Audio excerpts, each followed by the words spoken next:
Well, good day, everybody. Hope everybody's having a great day. Today is Tuesday, and as we normally like to do on Tuesdays and Thursdays, we kind of started a few episodes back where we're going to do top 10 on Tuesday and Thursdays, and we've covered such thing as, top 10 performers that we like to watch, top 10 sports movies. Forgot what the other one we did. What was the one we did last week? Top 10. Getting older is terrible, isn't it? Anyway, today we are going to talk about top 10 coaches in my time.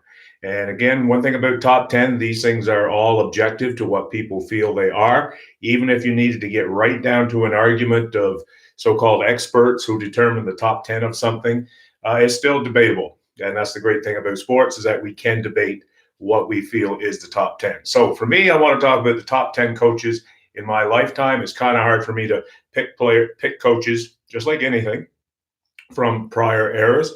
The argument is made in hockey that Bobby Orr was the greatest player of all time. Gordie Howe.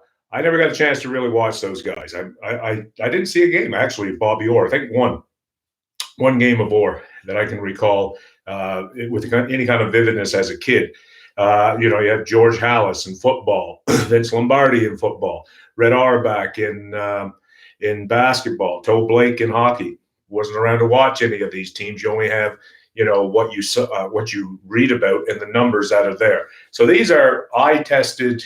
I've actually followed, been around, know what these guys have accomplished. Okay, so let's get right to it. At number 10, and 10 and 9 could probably be flip-flop, depending on who you are. But at number 10, I took the coach of the Golden State Warriors, Steve Kerr.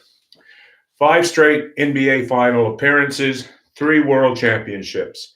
Not a bad run at all for a guy who used to be in the shadows of Michael Jordan, and Scottie Pippen in Chicago, and all those great Chicago Bulls teams over the years. So Steve Kerr comes in at number 10.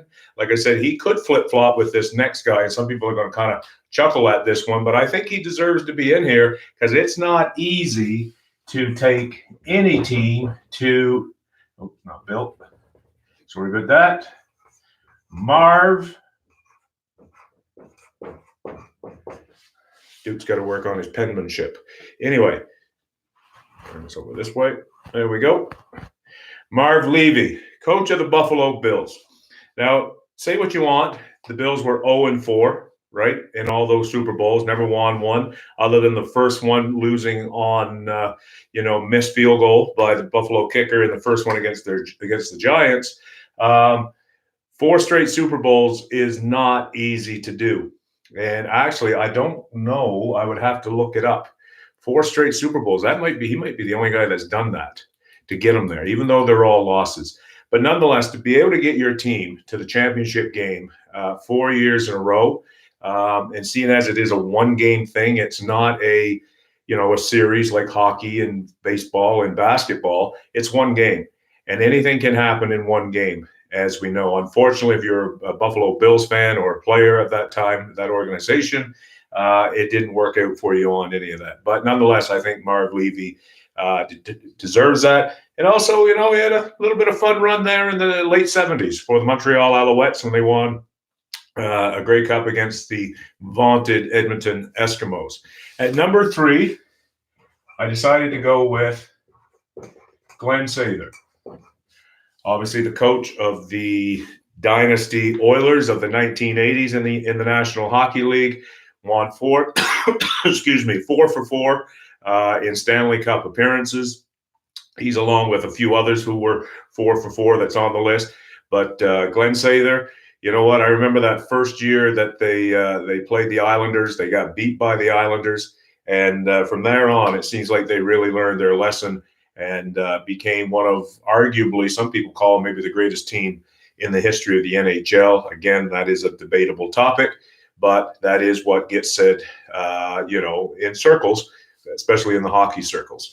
At number 7 is Bill Walsh. And Bill Walsh, the originator of the West Coast offense, in the NFL. Had Joe Montana, Jerry Rice, Ronnie Lott, some real great players. I still remember, the catch in the end zone by Montana to Dwight Clark. Almost forgot that one. To Dwight Clark, which set off, that 49ers dynasty in the 80s as well. And Bill Walsh was the architect of that. So 4 for 4, he's got to be in my top 10. At number 6 is another guy who went 4 for 4 and really doesn't get a lot of recognition, even in NHL circles. Back in the day, I suppose he did, but you don't ever hear this team or their dynasty mentioned a whole lot, and that is Al Arbour. Al Arbour. And like I said, 4 straight Stanley Cups, 5 appearances. They did lose, or yes, they lost to Edmonton in one of those on the back end of their run. And so 5 Stanley Cups, 4 out of 5. So I did make a mistake on that. My apologies. 4 out of 5, not bad. And that Islander team at the time really was a powerhouse with Trottier, Bossy, Gillies. I remember Nystrom scoring their, the winning goal of their first ever cup against Philadelphia. Dennis Potvin, Butch Goring when he came along, and who can forget, Billy Smith.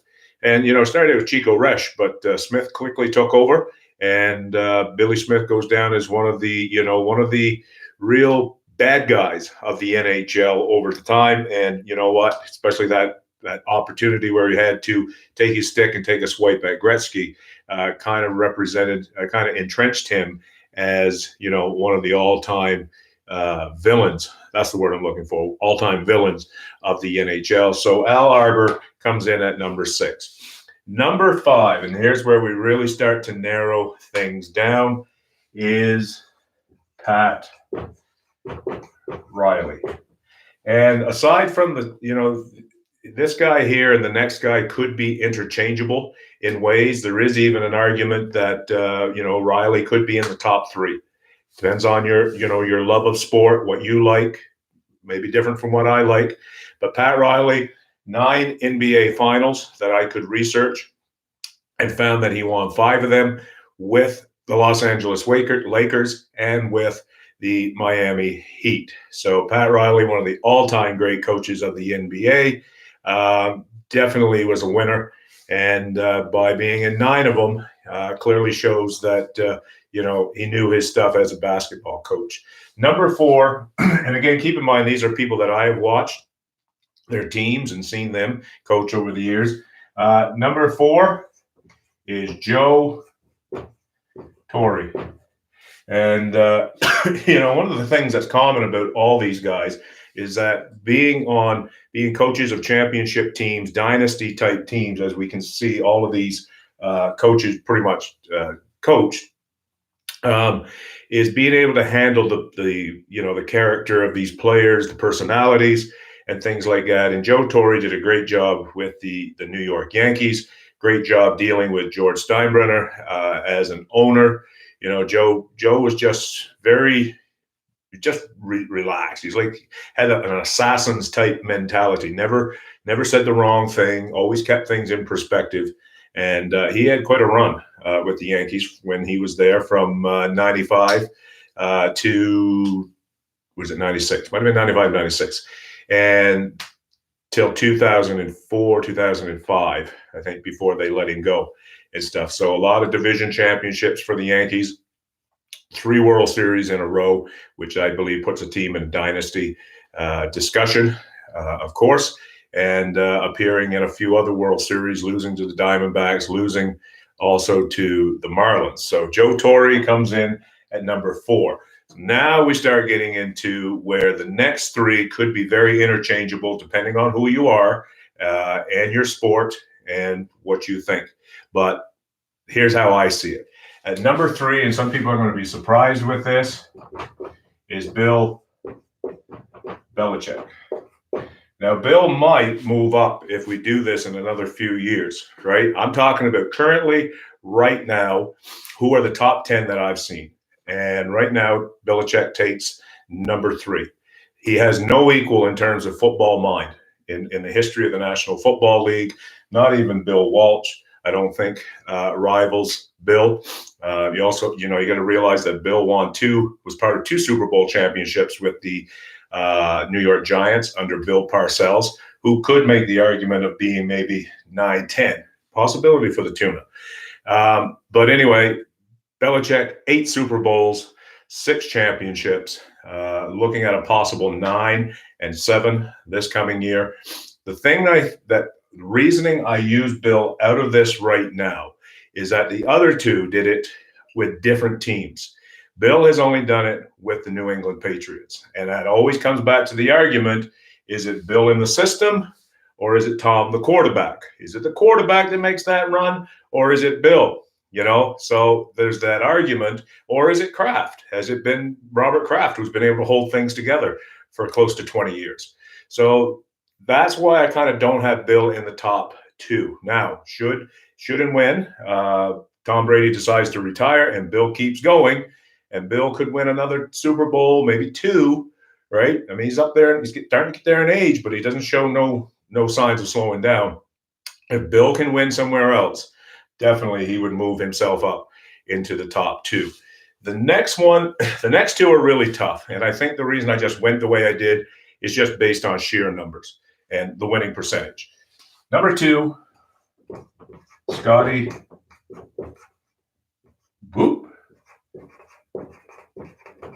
Bowman, the greatest coach in the history of the National Hockey League. It's not even close.